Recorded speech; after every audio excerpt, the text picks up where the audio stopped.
how would they need to contact you for that?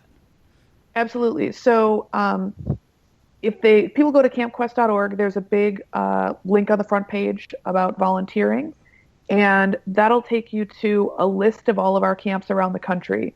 And typically, volunteer applications for camp go up in December and January.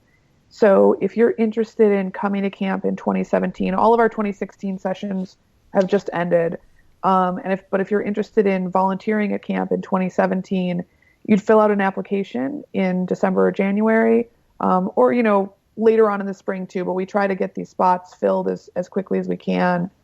And we do a background check. We do a criminal background check on all of our volunteers, and then we ask you some questions in the application about what experiences you've had working with kids, what kinds of activities you might be interested in leading, if you have any like special training, like if you're lifeguard certified or things like that.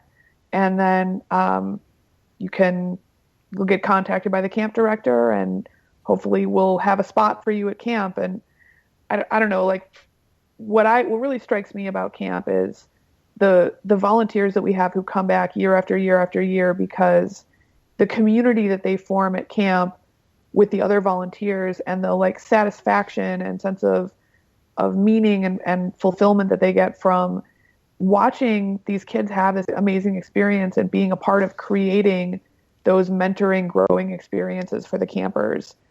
So volunteering at camp is the most exhausting week you will ever have, but it's also probably the most fulfilling and amazing week you'll ever have.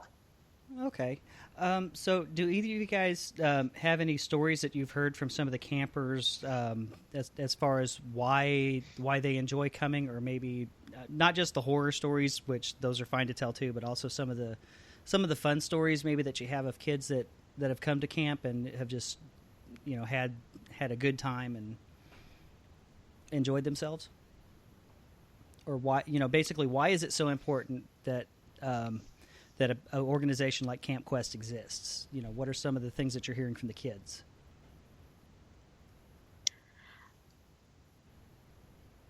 You or me, Amanda? Why don't you go first, Cindy? Oh, that's so much pressure. Okay. Oh, I can go first if you want. No, I'm good. One of the things I remember is one of our campers who was going to camp before I started, and she recently became an adult and plans to become a counselor. Is what she told me the first time I told her I met her. And she's in the Oklahoma City area, and it's a pretty conservative area. And what struck me as kind of heartbreaking is that she said that she looks forward to this week out of the entire year, because she knows that 1 week that she's at camp, she doesn't have to censor herself, and that she can really be who she is. And it was very touching to know that she doesn't have to be anyone else but herself during that week without fear of judgment and anyone saying anything hateful to her afterwards. Okay, Yeah. Okay, go ahead, Amanda. I was going to say there are so many stories like that, of kids talking about camp being this place where they really feel at home and like they can open up and be who they are. One of the things that happened to me at camp a few years ago, I was in Arizona and we were doing Socrates Cafe, and it was every night except for one night in the middle of the week, Wednesday. We were supposed to all have game night that night. So the regular educational activity rotation wasn't happening. And so this girl, she was 14, she was in my cabin, and she comes up to me and she says, Amanda, I need you to consider saying yes to the thing I'm about to ask you. Don't just say no. Consider saying yes. And I'm like, okay. And in my mind, I'm like rehearsing my no, right? Because I'm like, what is this girl going to ask me?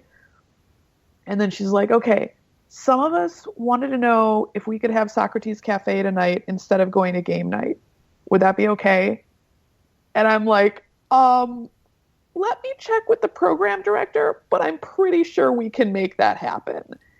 And so about 15 of the campers came to Socrates Cafe, and they wanted to talk about what is progress. And Socrates Cafe is normally an hour, but we spent 2 hours talking about what is progress. And I finally had to send them to bed at the end of the second hour because the generator was getting turned off for the night at the facility, and they needed to like be able to brush their teeth and get ready for bed before all the lights went out.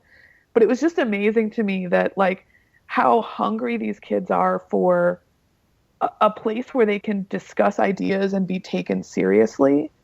And that was just an amazing moment for me.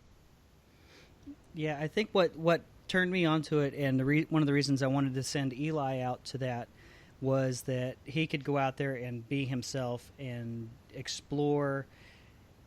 And a lot of the camps here, especially here in what I call Walmart Mecca, that they're really, even Camp War Eagle and those, they're religious. They have the mandatory prayer times and the Bible studies. And I, as much as I trust him to be a free thinker on his own, I still think that at his age, he's still too young to have that kind of pressure nailed onto him and not be able to think through it on his own, because he hasn't learned as much of the critical thinking skills. So that's another reason I think that Camp Quest is so important, because that seemed like that was one of the things that you guys pushed really hard in your curriculum, and it's something that I really didn't learn how to do until I was much older. I mean, you talk about Socrates Cafe and them talking through these. Do you have other things maybe that they start trying to learn more of these critical thinking skills of how to take apart some of these arguments or ideas that they're thrown just being in school or being in like the buckle of the Bible Belt, and still be able to maintain their own identity? Yeah, I mean, one program that's kind of common across all of our camps, although each camp handles it a little bit differently, is all of our camps have an invisible mythical creature or two that they're harmless, they're friendly, they're nice, and they hang out around the campgrounds. And we ask the campers to, the counselors all know that these creatures are there, and we ask the campers if they can disprove the existence of these mythical creatures at the campground. And it's a fun, lighthearted thing. We're talking about unicorns and dragons, and in Texas they have a jackalope. And who do you have in Oklahoma, Cindy? We are the Chupacabras. Yes. It's Professor Chupacabra. I'm sorry. He is a cryptozoologist. The That's goat sucker. awesome.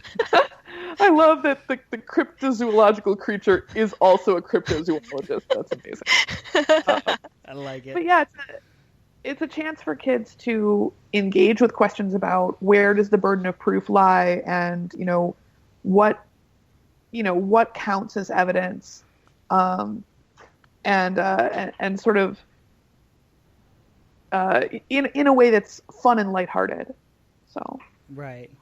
And I think that's really important too, because a lot of times, especially in this area, we get, religion is just everywhere. Every time we turn around, there's some school that's trying to throw prayer in somewhere, or they're trying to teach creationism or some kind of thing that to me, it's really bad form, I guess, because these kids aren't old enough to be able to take these apart. Some of the kids aren't old enough to be able to take these arguments apart on their own. They've never been taught how. And if you've got a kid that's growing up in a secular home, they really are going to feel left out. I mean, they're going to be like, no, you're crazy. Like Eli was telling me when he got home that, I asked him what he'd learned about stuff, and he was immediately telling me how the 6-day creationism was a bunch of bunk. He just right off the bat. And I was like, wow, this is great. But then go ahead. I was going to say, I think, one reason why I think a lot of youth development and educational programs aren't very good at teaching kids critical thinking is because in order to teach critical thinking, you have to start with a foundation that it's okay to question. And in fact, that it's good to question. And I think a lot of youth programs start with a foundation of respect for authority. And so it's really hard to teach people how to pick apart an argument if you're not starting from the foundation of, hey, you know what? The adults, they can be wrong. Sometimes they're wrong. And that's something that's really important to me about how we lead all of our programs at Camp Quest, which is that, we're not presenting the adults as infallible, unquestionable authority figures. We're in charge, but when we do disciplinary things, for example, we really focus on giving reasons for the rules that we have. So, you can't run in the pool area because it's slippery when it's wet and you could hurt yourself. Right. Instead of just, hey, don't run, instead of yelling, we want to really treat kids with respect as people who are developing the ability to reason about things. And some of that comes from accepting and having a little bit of humility about the fact that, like, it's okay to tell a child, even as an adult leader, I don't know the answer to that. Let's go find out. Let's look that up. Or, oh, you know what? That thing I told you yesterday during the science activity, I looked it up later and it turns out I was wrong and this is the actual answer.